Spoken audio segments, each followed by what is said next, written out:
Self-determination theory, formulated by Edward Deci and Richard Ryan, provides a framework for analyzing the quality of human motivation. Previous research usually focused on the quantity of motivation, whereas these fellows focused on the quality of human motivation. SDT is founded on the premise that humans are inherently active, inquisitive, and self-motivated, even without receiving rewards. Before we move on to the key components of self-determination theory, or SDT, we need to first understand human motivation. Now, motivation has been analyzed by many previous researchers, and it has been elaborated on by Deci and Ryan. Motivation comes in two main forms: intrinsic motivation and extrinsic motivation.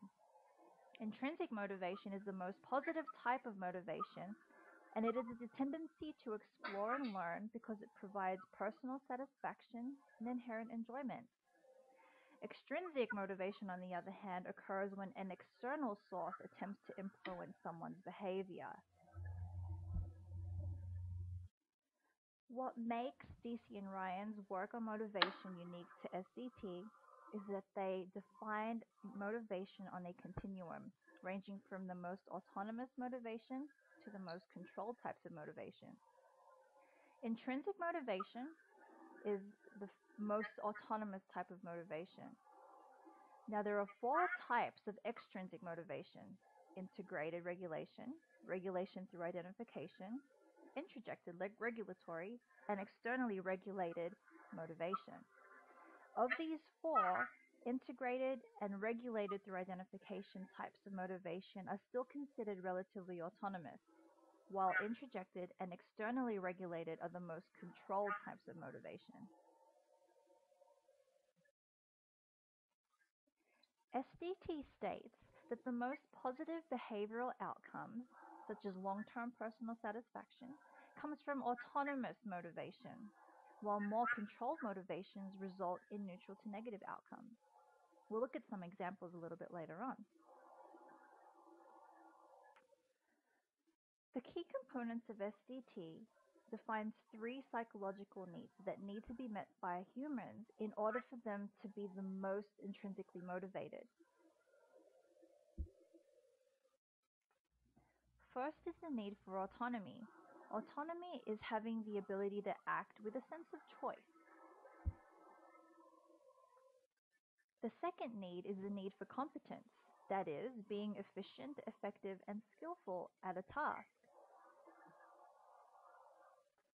And finally, there's the need for relatedness, and this is having the feeling of being connected to others. SDT says that when all these three needs are met, people are generally more interested, excited, and confident, which leads to better well-being, enhanced performance, heightened creativity, and increased persistence. Now, let's take a look at an example of how management might act in support of SDT.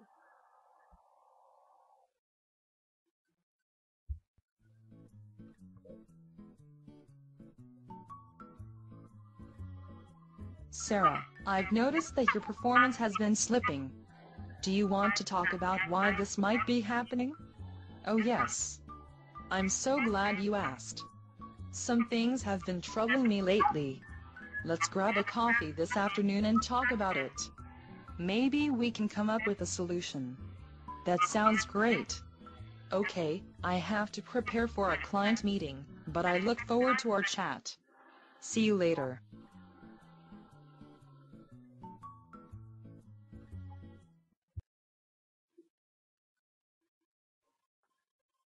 A manager's approach to employee motivation can certainly affect their employees' performance. A manager who is sensitive to their employees' thoughts and feelings, uses non-controlling language, provides rationale for his or her requests, and acknowledges employees' negative expressions fosters self-determining behavior, which in turn results in autonomous forms of motivation, just like the one we saw in the example. In the example, the manager indicated through the conversation that she had an invested interest in helping the employee improve her performance. At the same time, she was willing to help the employee determine the cause of her waning performance. This type of interaction satisfies the need for relatedness, autonomy, and competence by demonstrating the manager's personal support of the employee and the willingness to help them construct a self-formulated solution to remedy the problem.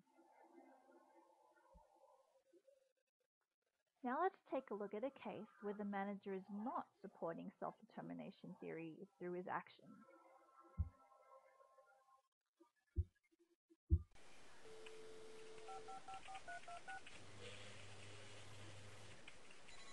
You know what, Steve? If you don't pick up your performance, your bonus will be on the line. Oh, really? Okay.